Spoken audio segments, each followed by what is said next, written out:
This is the 2019 Dodge Challenger RT Scat Pack Widebody.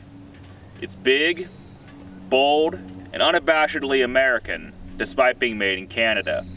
And today I'm going to show you everything you need to know about this car. So let's get into it. So what exactly is the 2019 Dodge Challenger RT Scat Pack Widebody? Well, in order to best explain it, I think we should look at the window sticker. So before we do a deep dive down the window sticker of this car, I want to give you the basic outline of what you're looking at. The 2019 Dodge Challenger RT Scat Pack Widebody, long name, I'm going to call it the Scat Pack, has the 392 cubic inch Hemi V8. It's a 6.4 liter Hemi V8 engine, naturally aspirated, available with a 6-speed manual or an 8-speed automatic transmission. It's rated at 485 horsepower and 485 pound-feet of torque. From there, it's rather simple. Widebody is widebody. On this car, it's a $6,000 option, but don't worry, it's more than just a set of fender flares, although they do look very cool. Those fender flares bump you up to a lot of performance goodies. So bundled with that are the much wider 20-inch wheels. They're 11 inches wide versus the standard 9-inch wide wheels in the base model Scat Pack. Obviously, those wider wheels come with much wider tires. You get bumped up from, I believe, a 245 in the front and a 275 in the back, or is it 275 squared? You guys will correct me in the comments. But you get bumped up to a 305 section width tire. So obviously this thing has a lot of footprint on the ground. Of course, it's a very heavy vehicle, so it's all relative. The RT Scat Pack does weigh in right around 4,400 pounds. So that big wheel and tire package is pretty easily justified. Of course, it goes more than that, because with those big wheels means you can fit bigger brakes. The RT Scat Pack comes standard with 4-piston Brembo brakes, but this gets upgraded to 6 pistons in the front and 4 pistons in the rear. They are massive. 2-piece rotors. It looks like a racing brake setup on the front of this car. Very cool. In addition to that, you also get 3-way adjustable Bilstein adaptive dampers. Dodge calls them competition suspension. They have 3 different drive modes: street, sport, and track. Alright, I'm now going to list off all the standard equipment that comes on the RT Scat Pack Widebody. Here we go. Standard equipment includes high performance suspension, line lock, launch assist, active exhaust, SRT drive modes, SRT performance information, all-speed traction control, electronic stability control, four-wheel performance disc brakes, front airbags, side curtain airbags, front and rear, backup camera, parking assist, keyless go with theft deterrent, a tire inflator kit, no spare, 180 mile an hour speedometer, the 8.4 inch Uconnect screen, which is both Apple CarPlay and Android Auto capable, and also has Bluetooth integrated, as well as a 4G LTE hotspot, media hub, which where you can plug in all your devices to sync up with that guy, steering wheel mounted audio controls, tilt and telescope steering wheel, and dual zone climate control. Woo! Okay, now from there, we have optional equipment, and obviously being a press car, this guy is basically fully loaded. Base price $39,000, but this test car is just over 55 grand. So they basically threw everything at this car. So let's talk about it. Optional equipment may replace standard equipment. Duh. Okay, so we have the RT Scat Pack 23G package. That includes the Plus package, which gives you the nicer door trims with ambient lighting, leather seat trim, Scat Pack logos, and ventilated front seats. They're also heated and they're very nice. This also has the $495 technology group package, which includes adaptive high-speed control, which doesn't come on this car because it has a manual. Sad. Automatic high beams and forward collision warning, also not available because this car has a manual transmission, as well as rain-sensitive wipers. There's also the $1,095 driver convenience group package, which includes blind spot and rear cross path detection monitoring, HID headlights, and power multifunction mirrors with manual foldaway. Then there is the the $1,595 Harman Kardon upgraded audio system. This car is interesting. There are 3 audio systems available. The base one, one step up, and then Harman Kardon. They're all different brands, kind of interesting on the same car. Harman Kardon, 1,600 bucks. You get the trunk-mounted subwoofer, surround sound with 18 speakers. Good lord. As well as a next generation Harman Kardon amp package. I covered the wide body, which is very cool. And then there are some add-ons. Power sunroof, 1,200 bucks. This car has the SRT Performance rear spoiler. I like that a lot too. It's also pretty pricey though, 700 bucks. This car has the optional summer tires. I mentioned it before, most likely, but this car comes standard with all seasons for some reason, but you can bump up the Pirelli P0 summer tires for a modest upcharge of 600 bucks. This car has the upgraded Uconnect screen. Although this is standard, this one has more stuff in it, which is basically nav, real-time traffic, stuff like that. It's basically a subscription type service, I believe. Yep, 800 bucks for that. Although that $800 doesn't give you 5 years worth of prepaid coverage. Very nice. And this particular car, because it has a manual transmission, you do have to pay the gas guzzler tax, which is 1,000 bucks. Woo! And destination is $1,395. All in, 55,550 bucks. Wow. Let's talk about that. Inside the Challenger, it's a pretty nice place to be. Overall, I like a lot of the touch points. It seems to be something they've done a pretty decent job at. I like this leather rim steering wheel. I like these big comfy seats, even though they're way too large for me to fit in them properly. The little suede center and leather outside, it looks quite nice. I like the little Rumblebee inserts on the seats, also quite a nice little touch. And I do like the materials in here overall. You know, again, all the touch points, all things you actually interact with, your steering wheel, your armrest, the shifter, it all feels pretty good. Though there are a lot of cheap plastic, molded type plastics on here, like the door cards right behind the camera right here, in the dash. When I first saw the dash in particular, I thought it was very cheap looking, just because it's this big expanse of nothingness, and it kind of just looks and feels cheap. But the more I was in this car, the less it kind of bothered me. Now, starting the car, very simple. This car is a manual, so foot in the brake, foot in the clutch. Make sure you're in neutral. And as long as you have the key in your proximity, push start button.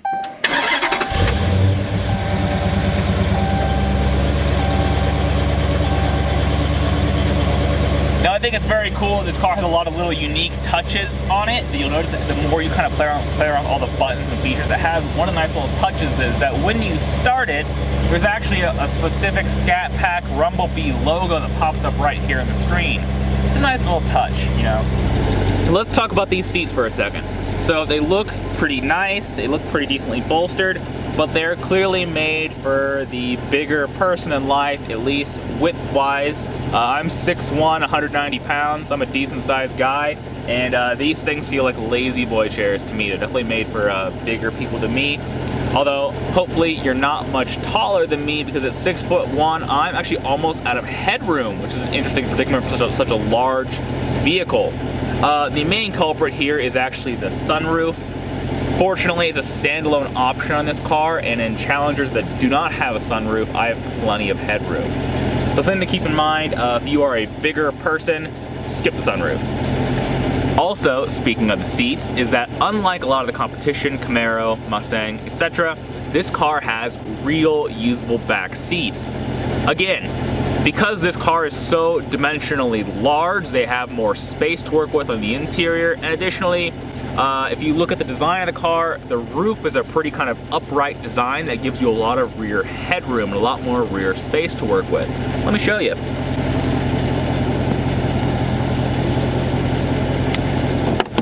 So the seat folds forward like this, little pull tab. Unfortunately, you did to slide it forward like that to get in the back, which is kind of annoying, but still.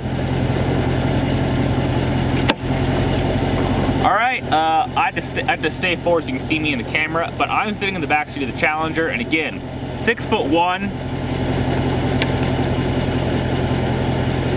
I actually have about the same amount of headroom back here as I do up here.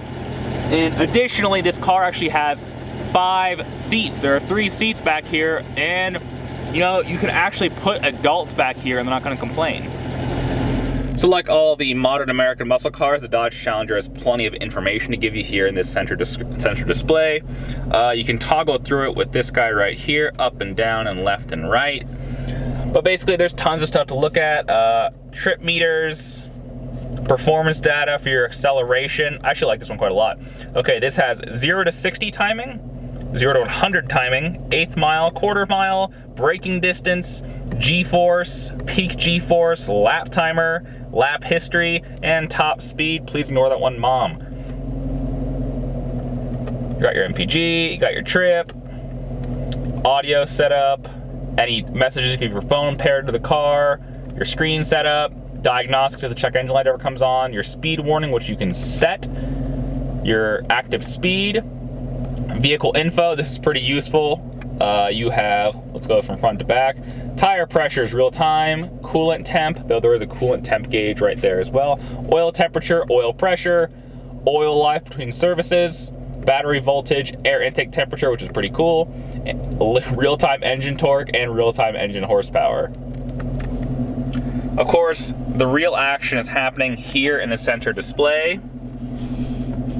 This is the Uconnect system. I actually really like this system for the most part. Let me kind of walk you through it. So you have all your different media stuff. You have satellite, you got that here. You have phone paired, you do it here. Your climate control is right here. And this car has heated seats, ventilated seats, and a heated steering wheel, which is very nice. You also have your apps, which is actually kind of a lot of things all shoved onto one screen. So if you're looking for a general way to kind of access whatever you're looking for, hit the apps button in the center, it kind of pulls up kind of everything you ever need to access. Controls, blah, blah, blah, blah. Now, the most important thing for most drivers out of all this, besides your basic HVAC and heated seats, all that stuff, is going to be your SRT mode. Now, these are all your drive modes right here. Now, the very cool thing is this car has several different drive modes. There is track, which sets up your traction control, suspension tuning because the adaptive dampers, as well as electronic power steering calibration. There's also a sport mode, a custom mode, which is whatever you want to put it to be. I put everything to street just so I can feel the difference. And then auto. Auto is what the car defaults to when you just hop in the car and start it up. There are also race options. Now this car has a line lock and a launch control system, as well as a shift light. So if you're at the drag strip, you can just tear it up. And additionally, if you are actively driving your car, they have a drive modes button, so if you need to change anything on the fly right here, you can do so. Same with the launch button and your traction control off. There's also a screen off button, which is a nice touch because for some reason, this Uconnect screen is actually brighter than your center display. So at night, this will like blind you to death. So you can turn that off right here. There's also a dimmer to the left of the steering wheel. Okay, now the last thing I want to talk about with Uconnect is it's a pretty slick system overall. Like, it's pretty responsive, it's pretty quick. My only problem with it has been the navigation system. Now I have to say it looks pretty nice, it gives you all the useful information, but it is not particularly intuitive. Now, like a lot of cars, you actually cannot use this while you're driving. It will give you a prompt saying you can't use this while you're driving. Fair enough, a lot of cars do that. So you look over at the steering wheel, and they have a VR button, voice recognition. So you tap voice recognition and it gives you all these prompts you can play with to input stuff on your nav. Now the problem is, the voice recognition is totally useless on this car. I've given it several different addresses, several different towns, and it can never seem to figure out where I'm trying to go or where I want to go. And then sometimes it will try and make up an address based on the information you've given it, and I need to go cancel a bunch of things to get out of it to try and get back to where you started. So basically, if you're going to use the nav in this car, it works pretty well, but you have to set your destination before you take off. Otherwise, the only thing that seemed to work for me at all is to literally grab the map, which works pretty well, scroll, figure out the general area you're trying to go to, and tap that and set that as your waypoint, and then figure it out from there. It's definitely a pretty clunky integration, which is definitely a bit of a shame. But beyond that, I actually really like Uconnect. Pairing phones up to it is very simple, whether it's an Android Auto based phone or an Apple CarPlay based phone. I've tried both, had no problems with it. So unsurprisingly, again, being such a large vehicle, not only does it have a very large front seat and back seat, it also has a very large trunk. Now here's the trick though. If you do get the optional SRT spoiler, very stylish, do not lift the trunk up by it. You can absolutely do it, it's certainly strong enough, But the problem is that even at 6'1", my wingspan is barely long enough to actually reach. So if I lift this guy up by the spoiler, I'm maxing out my reach. But jokes aside, this car has a massive trunk. Truly very large, very wide aperture, nice big opening, so you can fit tons of stuff in here. I did my grocery shopping for the week, and it's actually almost embarrassing how little space it took up.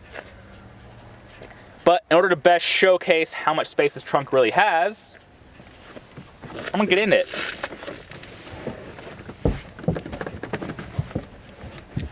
So I've tested this before, and you can very comfortably fit in the trunk of this car. Look at that.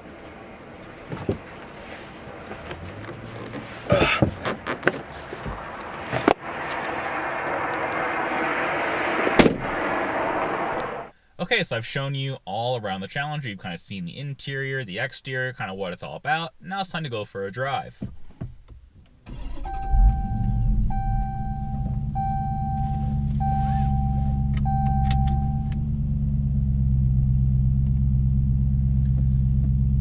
So, there's actually one more thing I didn't show you.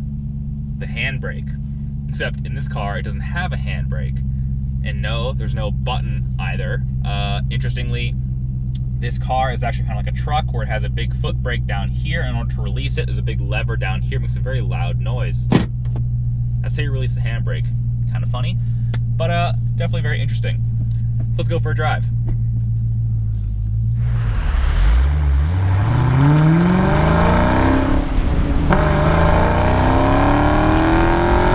Okay, so I have to say that getting in and driving the Challenger is very easy. Of course, it does take some recalibration getting used to the overall size of this car. It's very wide and very long. So with this Challenger, I specifically requested the 6-speed manual transmission. The ZF-sourced 8-speed automatic transmission is the more popular choice, and it's a pretty good transmission, but I was curious to see if the manual is any good. Is it more involved? Is it more fun? Kind of which one fits the personality of the car better? And fortunately, being a manual transmission diehard, I get to have the good news of saying the 6-speed in this car is pretty good. It's a Tremec TR6060 6-speed manual. The clutch is pretty easy, pretty forgiving. The shifter is pretty nice.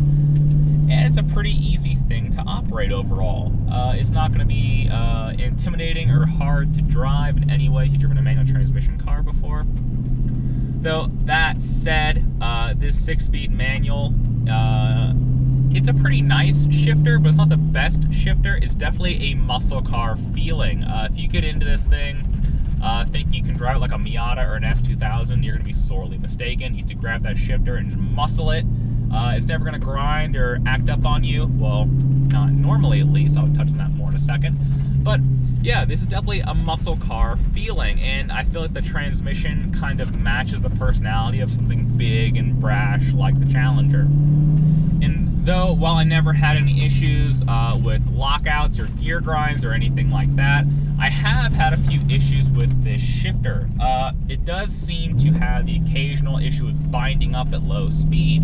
So while shifts are very smooth, kind of once you're up in the revs a little bit, if you're just bumping around town, being lazy and kind of just idling in the car around, you can occasionally feel some sort of not quite synchro resistance, but almost like resistance in the shifter assembly like that at low speed in the lower gears. I've also had the occasional issue where it has kind of just pushed the shifter over when going for second, and I accidentally found fourth for some reason. It's happened a few times in a row.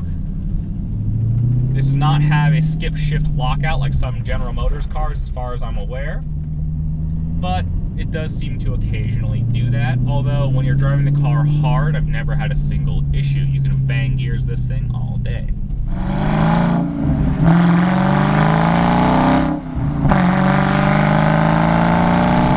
Of course, a car is more than just the transmission. We just talk about the engine. This car has 392 badges all over that 392 cubic inch 6.4 liter Hemi V8. I think it's very endearing. It's a very charming engine. Now, I've driven the crazier Challengers out there. I've driven the 797 horsepower Red Eye and things like that. And I actually come back to this car as being the sweet spot. With 485 horsepower in a car this size, you can use pretty much all the power all the time. It's never going to step out on you or be hard to drive or edgy. It's very pleasant to drive. It has a nice linearity to it. It's a very tractable engine. It's just as happy being chugging along in 6th gear at 45 miles an hour as it is being right at the 6,400 RPM redline. It also helps that it sounds quite nice. Now I hope that's coming through the camera, otherwise I will cut to some sweet exhaust note.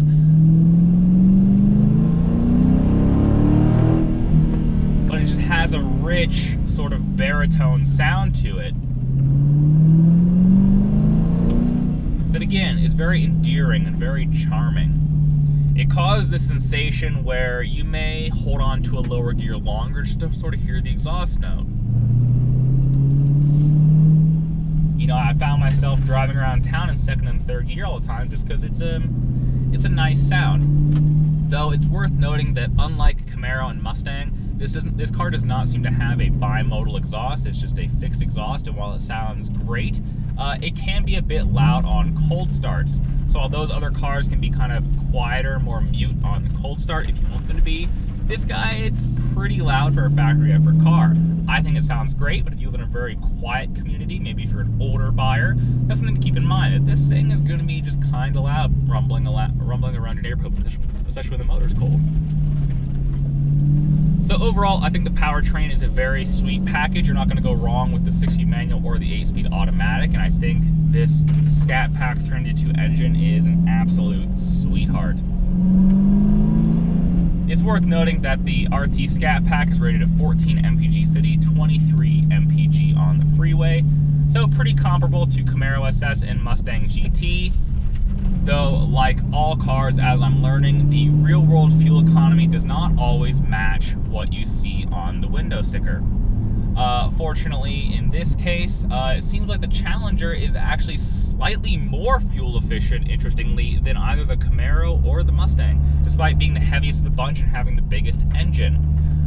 In the real world, all three cars have been averaging around 15 miles to the gallon overall, which is not stellar, but what do you expect?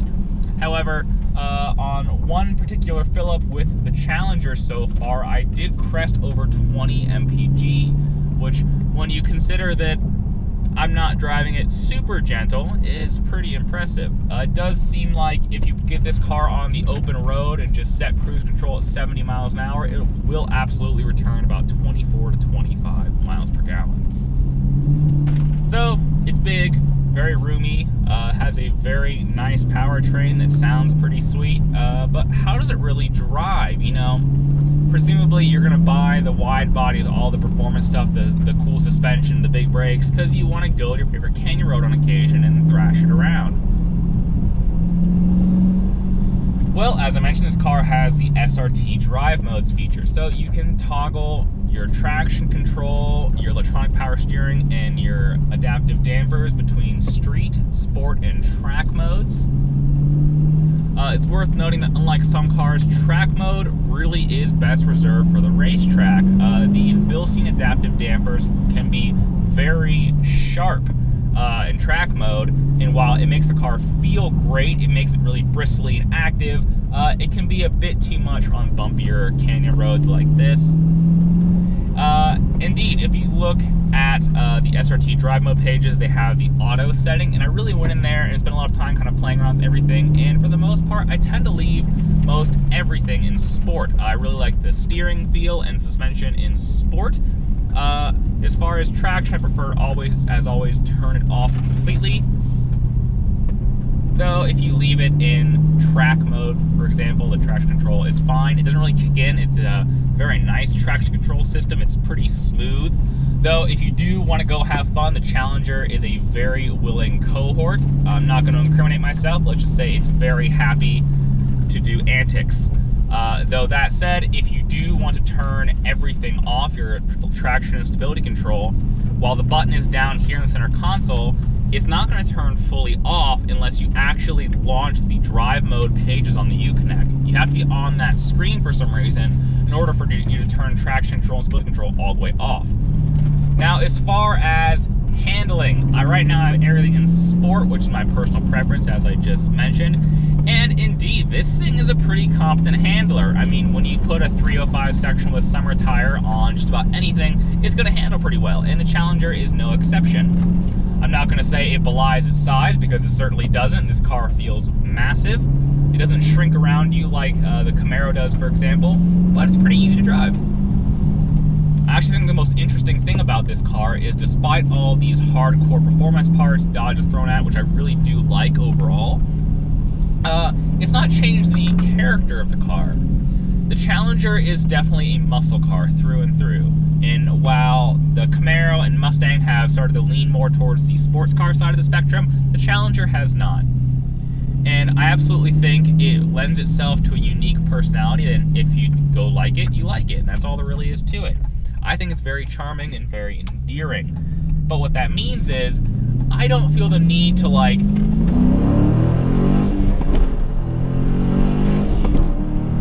bring it out like that. Like, can I do that all day? This car doesn't seem to care. It actually kind of likes being driven hard, but at the same time, the character of the car is more relaxed. It's more casual. I don't feel the need to go blast down this road as fast as I possibly can, like I do in the Camaro, for example. Indeed, I actually kind of like this car when you kind of slow down. You kind of just take in the experience. You know, you kind of ride out third gear. You kind of enjoy that big mid-range torque this big engine has. You enjoy the sound of the pipes. And that sort of relaxed feeling really kind of takes you over. Like, to an extent, I feel like my blood pressure is lowering in this car. That's a unique sensation I feel in certain cars, and this car is one of them, where you kind of just, you're cruising, you're chilling, right? And perhaps it's a good thing you're not trying to always thrash this car as hard as it can possibly go. Because although it's a very competent handler, I mean, it does have actual double wishbone front suspension or multi-link rear suspension, unlike Camaro and Mustang, which use cheaper McPherson struts up front. I honestly think, as far as driving this car hard, the most interesting thing to get used to is actually the pedal spacing as well as the brakes. I'm not sure if it's a function of the Brembo brakes, maybe it's the master cylinder, kind of the way they had this car set up, but the brakes in this car are extremely touchy. When I first got in this car, I almost sat the nose on the pavement just because I was not used to how touchy the brakes are in this car. And so that makes operations like heel and toe, which with the pedals, which aren't exactly kind of perfectly spaced, it kind of makes it a bit tricky. Here, I'll try and downshift in a second right now. You see, you either end up way overshooting, trying to kind of overcorrect and kind of standing on the brakes at the same time, or you're more gentle on the brakes and you don't get your revs to build up at all, and that's kind of not super. But that's a nitpick. How often are you doing heel-toe downshifts in your Dodge Challenger on the day-to-day? It's interesting that the more I drive this car, the more I'm won over by it. Now I need to clarify that because I recently tested the Camaro SS 1LE and the Mustang GT Performance Pack, which are direct competitors to this car. You know, they had the naturally aspirated V8s. They all cost around $50,000, and they all had the kind of respective sporty brakes and suspension and all that fun stuff. And when I left that experience, I was so Team Camaro, it was unbelievable. But I realized that the reason why I like the Camaro is that it's basically an excellent track car masquerading as a street car. Whereas this is just an excellent street car. It's fun, it's charming, it's endearing, and that's really the words and descriptors I always come back to with this car. Charming, endearing. And it's true, this car has a certain presence and personality to it that a lot of other cars just don't have. Like, it looks cool, and I feel like that's a dumb thing to say, but it is kind of important that if you're dropping 50 grand on a car at the end of the day, you want it to be something that you can walk out to and be proud of. Like, it looks cool, people think it looks cool, and like, people are stoked to see this thing out there. Especially with the wide body fender flares, this car just has so much presence and gravitas. Of course, course, when you're not thrashing the Challenger on a winding canyon road, it really does acquit itself well as a fun street car. Like I said, the engine is tractable. The gearing is not super crazy, so you can kind of roll it through the gears and not hit arrest me speeds immediately.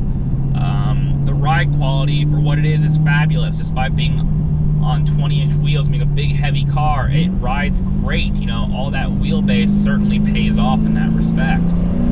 But to wrap things up, I think this is a super cool car because what Dodge has done with the RT Scat Pack and models like the Widebody is they give you cars that look like concept cars for the road. It's just a really cool car that's genuinely enjoyable to drive, and despite the size, but because of that big size, it's super usable day to day. You can fit your family in this car. You know, you're not really kind of having to give up your sports car because you have kids or something like that. And you can go on a big road trip with this car. I mean, you saw it. You can fit people in the trunk of this car. It's so big. Indeed, the only real demerit to it as a daily driver, probably not surprisingly, is just parking it and making it fit in your life. For me in particular, this does not actually fit in my garage in my house. It's a little bit too long, a little bit too wide to open the door at least, but that's something you'll need to keep in mind because that's kind of the trade-off. You know, this car can be a big muscle car that can fit all your stuff and do everything you need to do in life, but if it's too big to fit in your garage, that's kind of a mark against it, isn't it? So, the Dodge Challenger RT Scat Pack Widebody. Long name, well deserved. Every descriptor there is accurate. It's cool, it's fun to drive, it sounds great, it's pretty comfortable, usable every day. Yeah. Go try one out and see if you like it, because I certainly do. Thanks for watching.